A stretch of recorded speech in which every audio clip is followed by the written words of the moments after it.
Hola familia, ¿qué tal? Hoy les traigo un nuevo video. Dijo León Trotsky que el terror es eficaz contra la clase reaccionaria que no se decide a abandonar el campo de batalla. La intimidación es el medio más poderoso de acción política. Hoy vamos a hablar sobre una de las prácticas comunistas más injustas, una de las prácticas que han aplicado desde sus propios orígenes hasta nuestros días. Una de las prácticas que infunde terror y se usa a modo de escarmiento para todos aquellos que en algún momento les pase por la cabeza enfrentarse a cualquier régimen. Hoy vamos a hablar sobre las detenciones y asesinatos en masa por parte de los comunistas y vamos a ver qué pasó en Cuba cuando llegaron al poder. Tomen asiento que hoy este video se va a extender. Las detenciones y asesinatos en masa han sido aplicadas por varios regímenes a lo largo de la historia, no solo por regímenes comunistas, pero hoy vamos a referirnos específicamente a las detenciones y asesinatos en masa que han llevado a cabo estos autoproclamados defensores del proletariado. El primer régimen comunista en efectuar detenciones y asesinatos en masa fue el comunista soviético. No se puede hablar de detenciones en masa sin antes hablar de los bolcheviques. Tenemos que necesariamente comenzar por el terror bolchevique para poder hablar de estos sucesos, y tenemos que necesariamente hablar de la Checa. La Checa era la Comisión Extraordinaria para la lucha contra la contrarrevolución y sabotaje de toda Rusia. La Checa fue fundada por Lenin, era una especie de policía política personal de Lenin y del partido bolchevique, y llevó a cabo lo que se conoció como el Terror Rojo. Fue un periodo de represión que costó la vida a miles de sospechosos de no congeniar con el nuevo régimen bolchevique comunista. Uno de los golpes de la Checa fue contra los funcionarios rusos que se encontraban en huelga desde que Lenin había dado el golpe de estado a la Duma de Kerensky. Íñigo Bolinaga, en Breve Historia de la Revolución Rusa, nos cuenta que los funcionarios de diversos ministerios, de correos, los administrativos de ferrocarril o de telégrafo se organizaron rápidamente y una primera insumisión dio lugar a una huelga generalizada que dejó al nuevo gobierno falto de brazos para ejecutar sus disposiciones administrativas.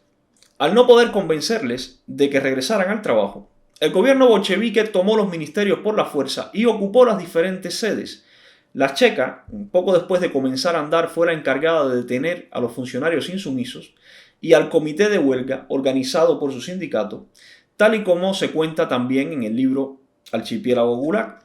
Así comenzaron las primeras detenciones en masa por parte de los comunistas, que muchas de ellas terminaron en fusilamientos masivos de miles de personas y otras miles terminaron siendo torturadas o en campos de trabajo forzados, explotados hasta morir de cansancio. Otro ejemplo de detenciones en masa que terminó en asesinato en masa por parte de los comunistas fue lo ocurrido en el bosque de Katyn, donde Stalin decide fusilar a la élite del pueblo polaco por considerarlos enemigos de la revolución. Aproximadamente 25.700 polacos fueron apresados por los soviéticos después de que Stalin y Hitler se pusieran de acuerdo para tomar Polonia. El jefe de la policía secreta soviética, Lavrenti Beria, en una carta clasificada como ultrasecreta escrita el 5 de marzo de 1940, recomendó su ejecución clasificándolos de permanentes e incorregibles enemigos del poder soviético. En ella se le ordenaba a la NKVD, que era la policía del Estado soviética, la precursora luego del KGB, juzgar a los detenidos en tribunales especiales sin contar con su comparecencia y sin acta de acusación, mediante la mera producción de certificado de culpabilidad, y que se les aplique el castigo supremo, la pena de muerte por fusilamiento. Esta orden fue firmada por Stalin también. Durante la primavera de 1940, el bosque de Katyn se convirtió en el escenario de una de las mayores matanzas de la historia. Unos 22.000 miembros de la élite polaca, incluidos políticos, oficiales del ejército, incluso artistas e intelectuales, fueron fusilados metódicamente, uno a uno, con un tiro en la nuca. Tras recibir el tiro de gracia, eran enterrados en fosas comunes. Solo 448 de los detenidos se salvaron del exterminio, fueron amnistiados y se integraron en un cuerpo del ejército polaco que luchaba entonces junto al ejército rojo al mando del general Anders. Otro ejemplo de detenciones y asesinatos en masa ocurrió aquí en España por parte de los milicianos del Frente Popular, socialistas y comunistas. En 1936, Madrid estaba gobernado por una junta de defensa dirigida por el general Miaja como jefe militar.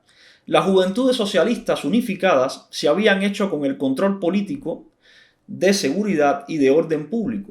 Las juventudes socialistas, dirigidas por Santiago Carrillo, creo que aquí en España todo el mundo sabe quién es Santiago Carrillo, se habían pasado al bloque del Partido Comunista siguiendo instrucciones de Moscú, y también siguiendo instrucciones de Moscú decidieron aniquilar a todos los presos que habían en las cárceles, que no eran más que militares, abogados, médicos, escritores, religiosos y funcionarios en su gran mayoría.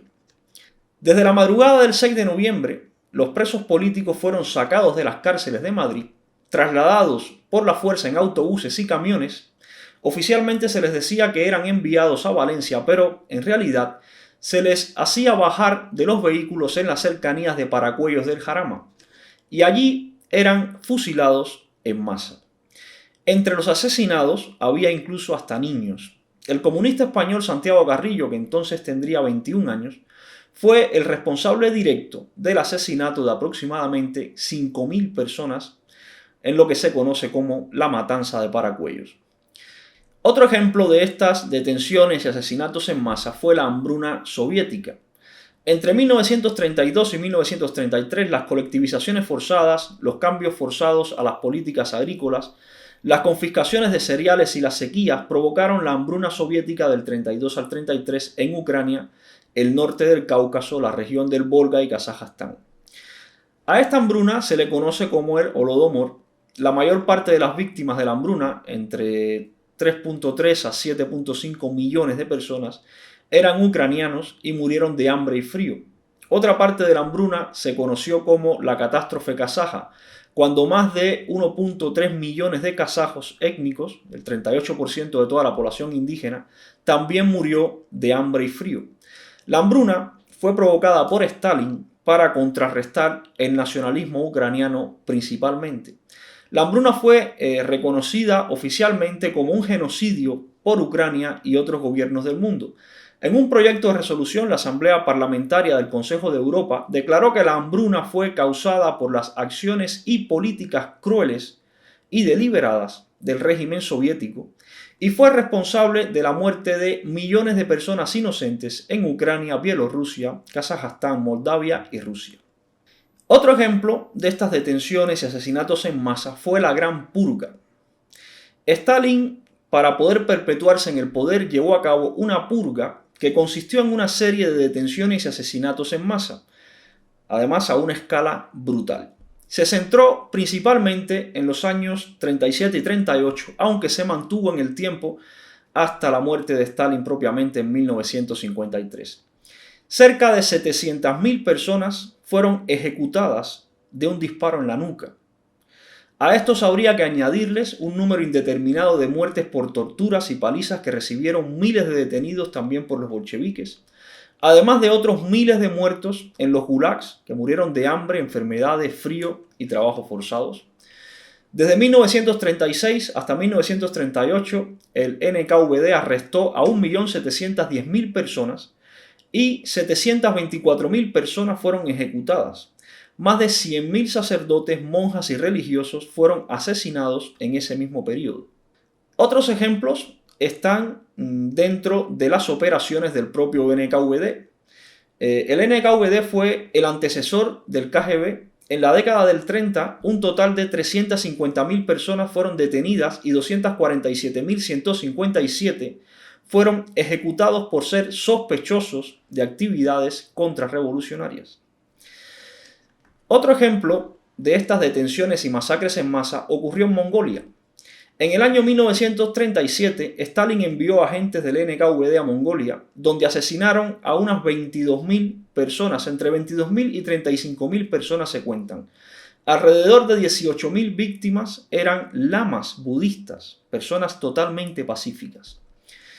China fue otro ejemplo de estas detenciones y asesinatos en masa por parte de los comunistas durante la reforma agraria y la campaña contrarrevolucionaria bajo el régimen de Mao. Mao había previsto que una décima parte de los campesinos, alrededor de 50 millones de personas, tendría que ser destruida para facilitar la reforma agraria, aunque se estima realmente que el número de muertos fue algo menos que lo que previó Mao. Al menos 712.000 funcionarios e intelectuales fueron ejecutados en China y otro 1.290.000 fueron encarcelados en campos de trabajo forzado. La gran hambruna de Mao fue otra puesta en marcha de estos asesinatos en masa.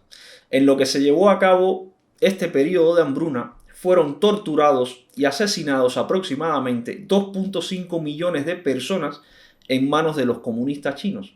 En total, entre los muertos por torturas y asesinatos y los muertos de hambre, el número asciende a 45 millones de personas en China.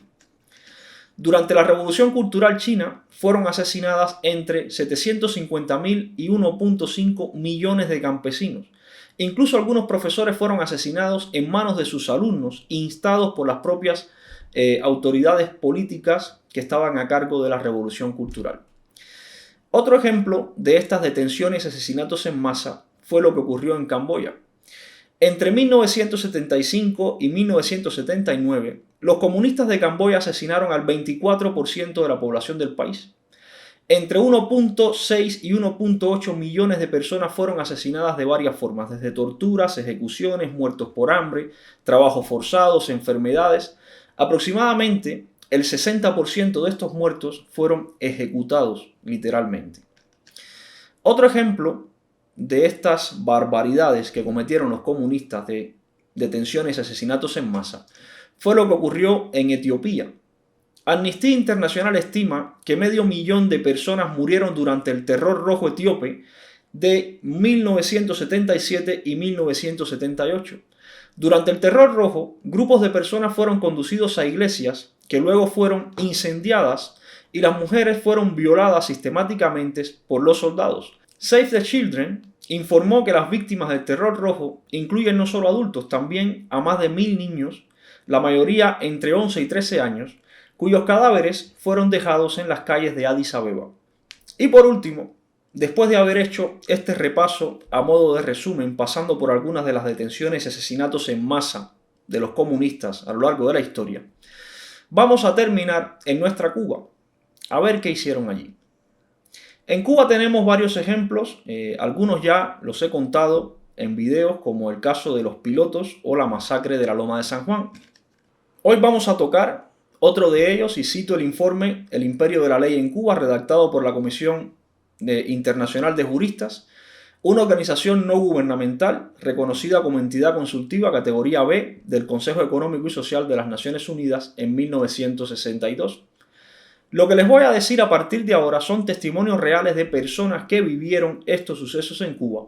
Se los voy a leer tal cual los cuentan ellos, para que vean ustedes mismos el nivel de terror y la crueldad al que fueron sometidas estas personas en los primeros años de revolución. Leo. Con motivo de los sucesos del 17 de abril de 1961, el desembarco por Playa Girón, miles de personas fueron detenidas en Cuba. En el Palacio de Deportes solamente se contaron más de 5.000 personas. La violencia con que esas detenciones masivas fueron realizadas por el régimen de Castro ha quedado totalmente comprobada. El tiroteo con ametralladoras en dirección hacia donde se encontraba la multitud era el medio utilizado para amedrentar a los detenidos. Estos tiroteos, según lo expresan varios testigos, provocaron algunos muertos y muchos más heridos. Un testigo, número 36, cuenta: después nos pusieron en fila de grupo de 15 mujeres y 15 hombres, siendo repartidos en ómnibus y conducidos a distintas prisiones como La Cabaña, El Morro y El Príncipe, en donde me tocó a mí ser internada. En el vivac del Príncipe nos pasaron a una celda provisional mientras sacaban los presos comunes, para seguidamente introducirnos a nosotros en grupos de 85 a 100 hasta completar un total de 485 mujeres en 4 galeras. Las 4 primeras noches dormimos en el suelo hasta que se nos facilitó algunas frazadas que no alcanzaban ni a la mitad de las compañeras. Cada una de estas galeras tenía un servicio sanitario y al cabo de una semana pudimos por primera vez higienizar nuestros cuerpos. La comida era tan poca y de mala calidad y en estado descompuesto, pues era picadillo de carne, que al registrarlo tenía mucha cantidad de pelos, lo cual me daba tanta repugnancia que me dediqué en 5 días de los 9 que guardé en prisión a pan y agua. El agua era servida por un preso común y repartida en una lata de leche evaporada, y dicha lata era para grupos de 10 mujeres. En la galera número 3, el día 21 de abril, hube de presenciar que 2 detenidas, señoras de sus casas, que habían sido delatadas por sus comités de barrio, señoras que estaban en estado de gestación, estaban embarazadas, una de 6 meses y otra de 3, abortaron sus criaturas sin asistencia médica. El ambiente allí era terrible, ya que nos tenían constantemente en un estado de tortura mental y distintas horas del día y de la noche venían milicianas a decirnos lo que se iba a hacer con nosotras. El comandante Escalona nos visitaba por las noches para decirnos que seríamos juzgadas por tribunales populares para así condenarnos, siendo este otro motivo por el cual 3 compañeras de mi galera enloquecieron. Concluye la testigo. Así, hasta que llegó el día 26 de abril que me dieron la libertad a la 1:30 de la madrugada, sin decirme el por qué había sido mi detención. Otro testigo del Instituto Azucarero cuenta cómo fueron detenidos con un grupo de sus compañeros el día 17 de abril de 1961. Estas personas fueron detenidas por milicianos sin dar ninguna explicación, cuenta la testigo. Alrededor de las 11 de la noche y en el propio local del Instituto Azucarero, se inició por milicianas un registro de nuestras personas obligándonos a desnudarnos y registrándonos todas nuestras pertenencias, en el curso de cuya actuación sufrimos verdaderas humillaciones por parte de quienes nos registraban. De la oficina fui trasladada a mi domicilio por milicianos, practicándose en el curso de pocas horas 3 registros, en los que solo me encontraron una pastoral y algunos periódicos, así como mi pasaporte, al igual que moneda fraccionaria de mi propiedad que guardaba en el escaparate.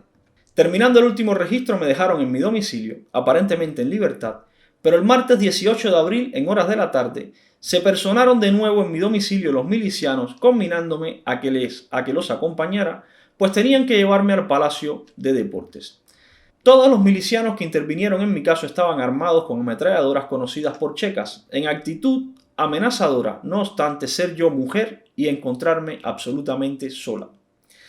Esta testigo fue trasladada más tarde al Teatro Blanquita en el barrio de Miramar, continúa la testigo. Se me situó en el vestíbulo del mismo, donde contemplé la llegada de miles de personas de todas las edades y situación social, y al asomarme al interior del teatro me quedé asombrada al contemplar la presencia de miles de hombres detenidos.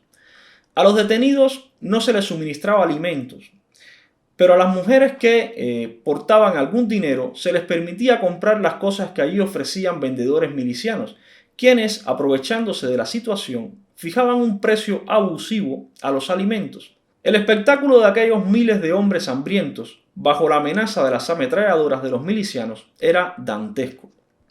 Todos los detenidos fueron fichados, tomándoles sus huellas digitales y fotografías. El domingo 23 de abril se inició el traslado de grupos de detenidos a cuyo efecto me condujeron en ómnibus a la fortaleza de la Cabaña. Al descender del ómnibus nos agruparon de 4 en 4 anunciándonos que íbamos a ser conducidos al paredón de fusilamiento de dicha fortaleza. Aquel anuncio, hecho en horas de la madrugada y en la oscuridad, me produjo verdadero espanto y, en efecto, nos condujeron hacia el paredón para que lo viésemos desde arriba. Allí volvimos a contemplar cientos de mujeres y hombres detenidos, pero como nuestro grupo no cabía ya, dispusieron que tomáramos un nuevo ómnibus donde fuimos conducidos al Castillo del Morro, fortaleza militar cercana a la anterior. Al descender a esta fortaleza vimos los fosos de la misma repletos de hombres detenidos de todas las edades, razas y clases sociales. Después de ficharme, por tercera vez, nos trasladaron a las galeras que había destinadas para mujeres, en las que ya se encontraban detenidas cientos de mujeres Y para que pueda conocerse el hacinamiento en que nos encontrábamos, basta señalar que en mi galera habíamos cerca de 500 mujeres que dormíamos en el suelo sin higiene alguna, teniendo que caminar saltando por encima de las que estaban ya durmiendo. Nuestra alimentación era solamente una lata de leche aguada y un trozo de pan duro.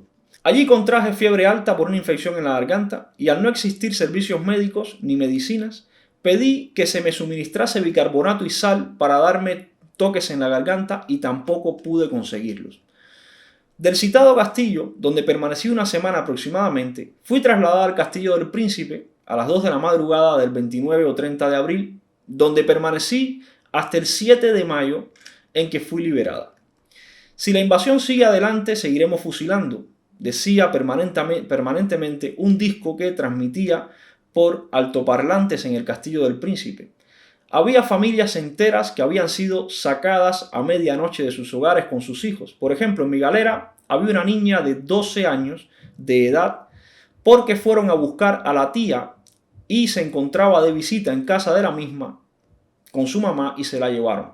La que estuvo sufriendo y viviendo aquel terror durante 4 o 5 días y salió porque el padre, que estaba divorciado de su mamá, era miliciano y la pudo sacar. El Castillo del Morro. Fuimos echados a los fosos de dicho castillo, que es abierto, formado por una excavación de unos 5 metros de profundidad que circunda toda la fortaleza y que se usaba en los tiempos de la colonia como defensa. Estos fosos se llenaban de agua en caso de ataque. Sus paredes están constituidas de roca viva y parte del fondo, del piso, también de este material, habiendo otras partes cubiertas de arena que se queda cuando el mar entra y que, por regla general, está húmeda. Durante los 3 días siguientes no se nos dio ni agua ni comida y después nos bajaron una manguera que echaba agua, que como el agua corría continuamente, se depositó en el fondo de dicho pozo, haciendo más insoportable la estancia en dicho foso. Todas las personas que estaban en estas condiciones eran hombres entre las edades de 14 a 90 años. A partir del 4.º día se daba una latita de agua y leche condensada a las 12 del día y por la tarde una comida que consistía en carne rusa y arroz con frijoles negros. Para alcanzar esta comida había que hacer colas de 6 horas, llegando a desmayarse algunos hombres debido al estado de debilidad, ya que estuvimos 3 días sin comida alguna.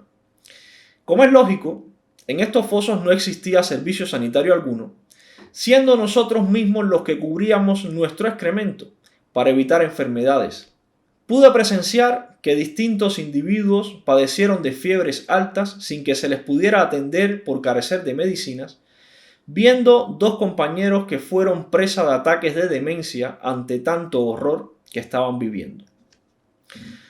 Familia, las detenciones y matanzas en masa ha sido una práctica comunista desde sus inicios. Desde ese terror rojo creado por Lenin, lo han ido aplicando y perfeccionando hasta nuestros días. Hoy todavía en Cuba se efectúan detenciones en masa, ya de forma más refinada, más perfeccionada para evitar escándalos ante la denuncia que hacemos ya con nuestros teléfonos móviles, por ejemplo. Ahora los disidentes son detenidos en sus casas. Varios disidentes y sus familias se les impide salir de sus casas y son retenidos en contra de su voluntad por parte de la policía política del régimen cubano. De forma coordinada, de forma masiva, son amenazados de muerte, como el caso de Rujama, por ejemplo.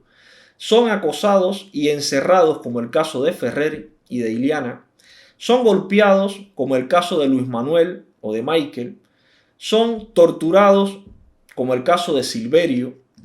Y esto no es nuevo, simplemente responde a un modus operandi de los comunistas que han ido perfeccionando y refinando a lo largo de la historia.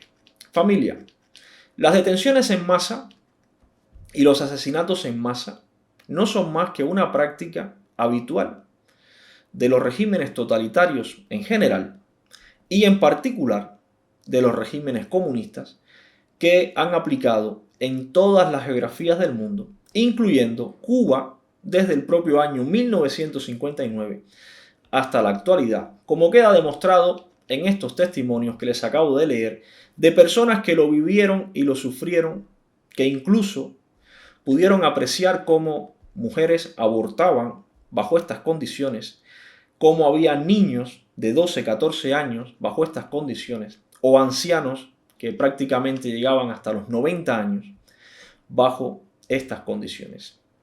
Este es el terror comunista. Esto es lo que hacen los comunistas cuando llegan al poder. Y lo han hecho en todo el mundo y lo siguen repitiendo desde hace 100 años hasta la actualidad. Estos son los datos, familia. Estos son los datos. Las ideas, las que ustedes quieran. Un saludo. Nos vemos en próximos videos.